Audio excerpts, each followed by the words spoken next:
Polling రోజున నమోదైనటువంటి ఓట్లకి ఆ తర్వాతన అంటే పోలింగ్ రోజు సాయంత్రానికి చెప్పిన లెక్కకి ఆ తర్వాత రెండో రోజుకి కొంత మూడో రోజుకి కొంత చెప్పుకొచ్చారు కదా.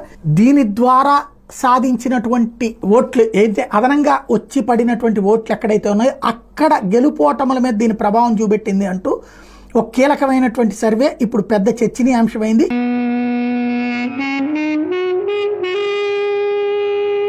ఒరిస్సాలో 42 లక్షల ఓట్లు, మహారాష్ట్రలో 82.63 లక్షల ఓట్లు, బెంగాల్లో 36.71 లక్షలు, ఆంధ్రప్రదేశ్లో 49 లక్షల ఓట్లు, కర్ణాటకలో 22.33, ఛత్తీస్గఢ్లో 9.54, రాజస్థాన్లో 29.3, బీహార్లో 11.6, హర్యానాలో 12.91, మధ్యప్రదేశ్లో 21, తెలంగాణలో 14,22,000, అస్సాంలో 15, అరుణాచల్ ప్రదేశ్లో 1,09,000, గుజరాత్లో 16,17,000, కేరళలో 17,12,000 ఓట్లు. ఇట్లాగా ముందు చెప్పిన దానికంటే ఆ తర్వాత ఎక్కువ వచ్చినాయి అన్నటువంటి లెక్క చెప్తూ దాని ఆధారంగా చూసుకుంటే తేడా జరిగింది అన్నటువంటి అంశాన్ని ప్రధానంగా ప్రొజెక్ట్ చేసుకొస్తున్నారు. మాకు అర్థం కాల, ఈ సీటు నిజంగా టీడీపీ గెలిచే సీటు కాదు, ఈ సీట్ నిజంగా బీజేపీ గెలిచే సీట్ కాదు.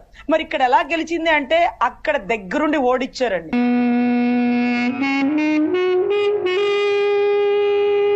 మొత్తం ఈ ప్రభుత్వం ఈవీఎంల ఆధారంగా గెలిచింది.